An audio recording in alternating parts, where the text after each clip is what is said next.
नमस्कार मित्रांनो, स्वागत आहे तुमचं आत्ताच्या ब्रेकिंग न्यूजमध्ये. मित्रांनो, पोर्नोग्राफी डाउनलोड करणं किंवा पाहणं हा पोस्को आणि माहिती तंत्रज्ञान म्हणजेच इन्फॉर्मेशन टेक्नॉलॉजी या कायद्याअंतर्गत गुन्हा आहे का या प्रश्नावरती सर्वोच्च न्यायालयानं आपला निर्णय राखून ठेवला आहे. मुख्य न्यायमूर्ती DY चंद्रचूड यांच्या अध्यक्षतेखालील खंडपीठानं सुनावणी दरम्यान सांगितलं की लहान मुलांचे पॉर्न पाहणं हा गुन्हा असू शकत नाही, परंतु पॉर्नोग्राफीमध्ये लहान मुलांचा वापर करणं हा गुन्हा असेल. CJI चंद्रचूड आणि न्यायमूर्ती JB पार्डीवाला यांचा समावेश असलेल्या खंडपीठासमोर या प्रकरणामध्ये सुनावणी झाली. NGO just for right children अलायन्सेसने सर्वोच्च न्यायालयामध्ये एक याचिका दाखल केली आहे. याचिकेमध्ये मद्रास उच्च न्यायालयाच्या आदेशाला आव्हान देण्यात आलं आहे. मद्रास हायकोर्टानं म्हटलं होतं की केवळ एखाद्याच्या वैयक्तिक इलेक्ट्रॉनिक उपकरणावरती चाइल्ड पोर्नोग्राफी डाउनलोड करणं किंवा पाहणं हा गुन्हा होत नाही. हे पोस्को कायदा आणि इन्फॉर्मेशन टेक्नॉलॉजी कायद्याअंतर्गत गुन्ह्याच्या श्रेणीमध्ये येत नाही. या दरम्यान सरन्यायाधीश चंद्रचूड यांनी आरोपी पक्षाला विचारलं की तुमच्या डिव्हाइसमध्ये पॉर्न आले कुठून. यावर ते म्हणाले, कदाचित ते व्हॉट्सॲपवरून मिळालेत. मी ते पाहिले नसावे कारण ते व्हॉट्सॲपमध्ये आले होते. फाईलचं नाव WA असं ठेवण्यात आलं आहे, जे व्हॉट्सॲपवर मिळालेली ही डिफॉल्ट सेटिंग आहे आणि मला 2 वर्षांनंतर कळालं की ते आपोआप डाउनलोड झाले होते.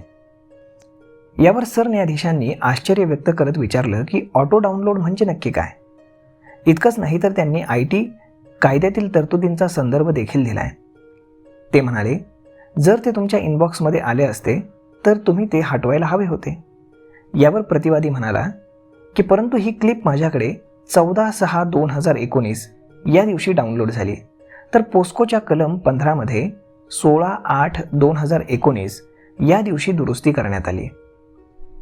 एखाद्याकडून व्हिडिओ मिळणं हे पोस्कोच्या कायद्याच्या कलम 15चं उल्लंघन नाही, परंतु तुम्ही तो पाहिला आणि इतरांना पाठवला तर ते कायद्याच्या उल्लंघनाच्या कक्षेमध्ये येईल. एखादी व्यक्ती केवळ व्हिडिओ पाठवल्यामुळे गुन्हेगार होत नाही असं सरन्यायाधीश म्हणाले. व्हॉट्सॲपवरती चाइल्ड पॉर्न पाहणं हा गुन्हा नाही. 2 वर्षे मोबाईलमध्ये व्हिडिओ ठेवणं हा गुन्हा आहे का, असा सवाल न्यायमूर्ती पार्डीवाला यांनी केला. त्यानंतर ज्येष्ठ वकील HS फुल्का म्हणाले की कायदा सांगतो की व्हिडिओ आणि फोटो असल्यास तो डिलीट करावा लागेल, तर आरोपी सतत तो व्हिडिओ पाहत होते.